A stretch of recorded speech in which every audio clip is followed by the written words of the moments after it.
Good morning. Today's going to be a shorter one, but it's going to be action-packed. So if we remember, they're on the hunt for the Kalkara. Halt went ahead by himself to keep tracking them. On horse, Galan is walking behind him, but he's like, I'm sure he's hours behind because of this distance they can travel at the speed.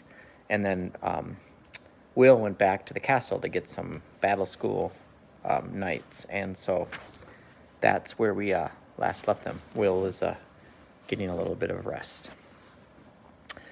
Through that long afternoon, Will felt as if he had lived his entire life in the saddle, his only respite being the hourly changes from one horse to another.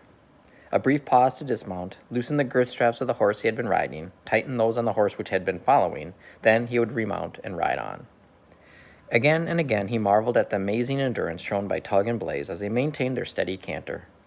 He even had to rein them in a little to keep pace with the battle horses ridden by the two knights. Big, powerful, and trained for war as they might be, they couldn't match the constant pace of the ranger horses, in spite of the fact that they were fresh when the small party had left Castle Redmont. They rode without speaking.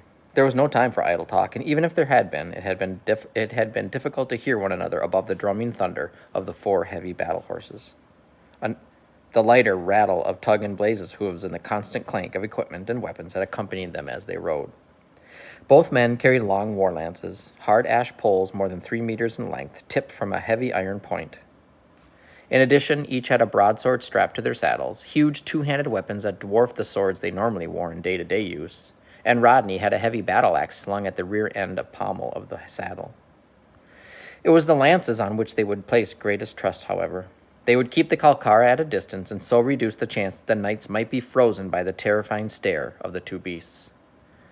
Apparently, the hypnotic gaze was only effective at close quarters. If a man couldn't see the eyes clearly, there was little chance of their paralyzing him with their gaze.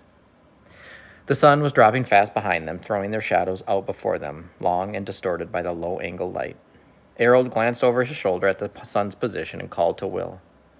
How long before dusk, Will? Will turned in his saddle and frowned at the descending ball of light before answering. Less than an hour, my lord. The Baron shook his head doubtfully. It'll be a close run to get there before full dark then, he said.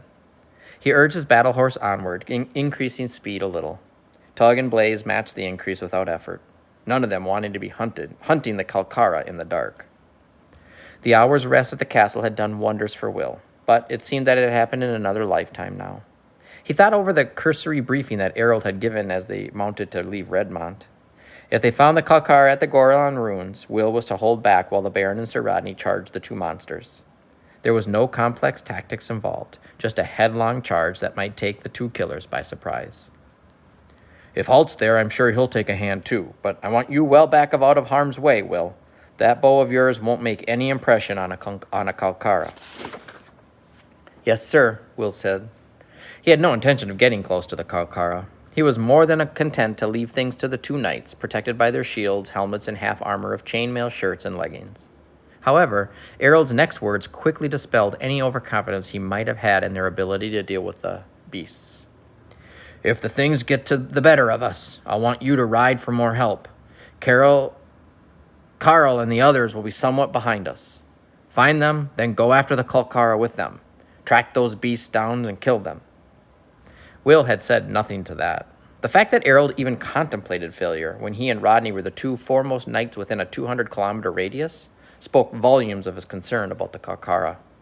For the first time, Will realized that in this contest, the odds were heavily against them. The sun was trembling on the brink of the world, the shadows at their longest, and they still had several kilometers to go. Baron Harold raised a hand and brought the party to a stop.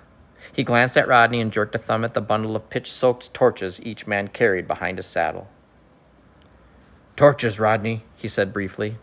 The battlemaster demurred for a moment. Are you sure, my lord? They'll give away our position if the Kalkara are watching. Harold shrugged.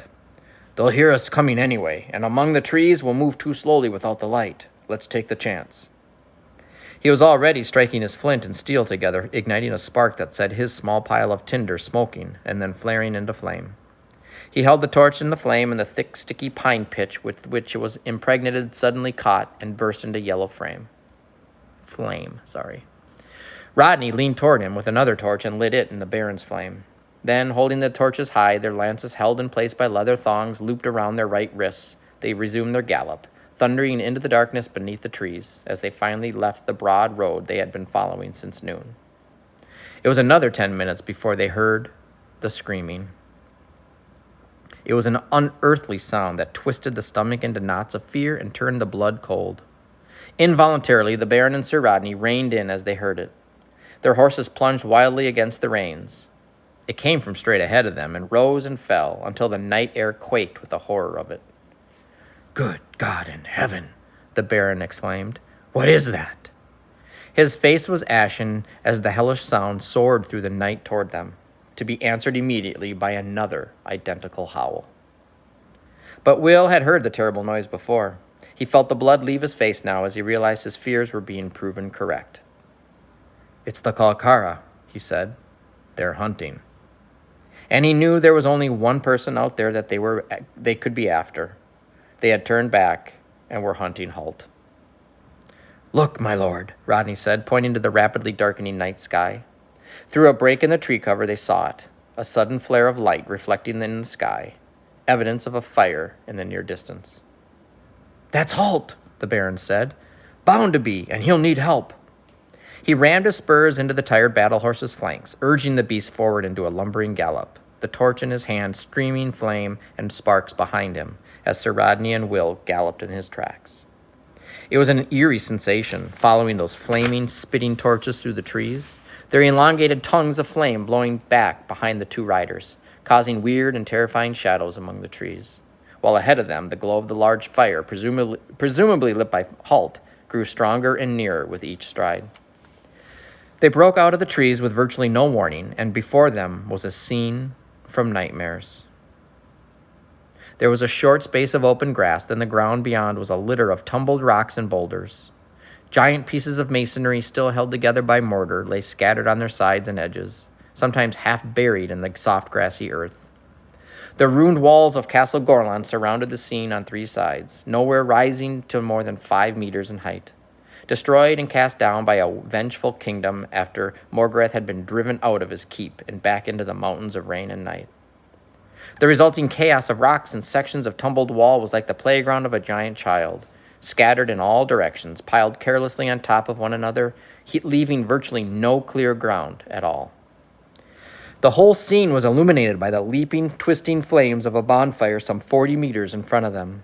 And beside it, a horrific figure crouched, screaming hatred and fury, plucking uselessly at the mortal wound in its chest that had finally brought it down. Over 2.5 meters tall, with shaggy, matted scale-like hair covering its entire body, the Kalkara had long, talon-clad arms that reached to beneath his knees. Relatively short, powerful hind legs gave it the ability to cover the ground at a deceptive speed in a series of leaps and bounds. All of this the three riders took in as they emerged from the trees. But what they noticed most was the face, savage and ape-like, with huge yellowish canine teeth and red, glowing eyes filled with hatred and the blind desire to kill. The face turned toward them now, and the beast screamed a challenge and tried to rise and stumbled back into a half-crouch again. "What's wrong with it?" Rodney asked, reining in his horse.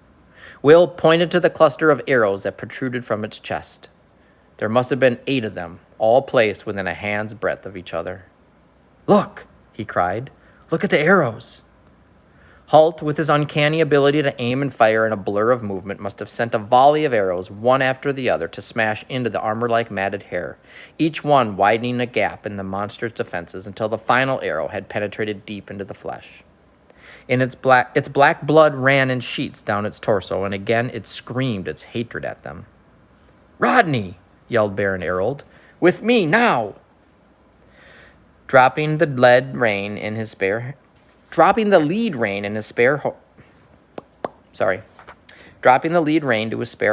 he tossed the flaming torch to one side and crouched his lance and charged. Rodney was a half a second behind him, the 2 battle horses thundering across the open space. The Kalkara, its lifeblood saturating the ground to its feet, rose to meet them in time to take the 2 lance points one after the other in the chest. It was all but dead. Even so, the weight and strength of the monster checked the onward rush of the battle horses. They reared back on their haunches as both knights leaned forward in their stirrups to drive the lance points home. The sharp iron penetrated, smashing through the matted hair. The force of the charge drove the Kalkara from its feet and hurled it backwards into the flames of the fire beneath it. For an instant, nothing happened. Then there was a blinding flash and a pillar of red flame that reached 10 meters into the night sky. And quite simply, the Kalkara disappeared. The 2 battle horses reared in terror, Rodney and the Baron only just managing to retain their seats. They backed away from the fire. There was a terrible reek of charred hair and flesh filling the air. Vaguely, Will remembered Halt discussing the way to deal with the Kalkara. He had said that they were rumored to be particularly susceptible to fire. Some rumor, he thought heavily, trotting Tug forward to join the 2 knights. Rodney was rubbing his eyes, still dazzled by the enormous flash. "What the devil caused that?" he asked. The Baron gingerly retrieved his lance from the fire. The wood was charred and the point blackened. "It must be the way the waxy substance that mats their hair together into that hard shell," he replied in a wondering tone of voice. "It must be highly flammable." "Well, whatever it was, we did it," Rodney replied, a note of satisfaction in his voice. The Baron shook his head. "Halt did it," he corrected his battle master. "We merely finished him off." Rodney nodded, accepting the correction. The Baron glanced at the fire, still pouring a torrent of sparks into the air, but settling back now from the huge explosion of red flame. "He must have lit this fire when he sensed they were circling back on him. It lit up the area so he had light to shoot by." "He shot all right," Sir Rodney put in. "Those arrows must have all struck within a few square centimeters." They looked around, searching for some sign of the ranger. Then, below the ruined walls of the castle, Will caught sight of a familiar object. He dismounted and ran to retrieve it, and his heart sank as he picked up Halt's powerful longbow, smashed and splintered into 2 pieces. "He must have fired from over here," he said, indicating the point below the ruined wall where he had found the bow. They looked up, imagining the scene, trying to recreate it. The Baron took the shattered weapon from Will as he remounted Tug.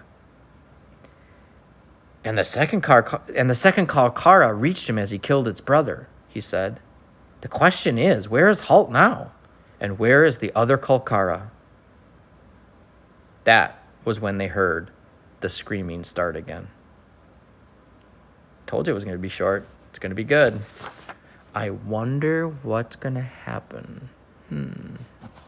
Tune in tomorrow. Have a good day.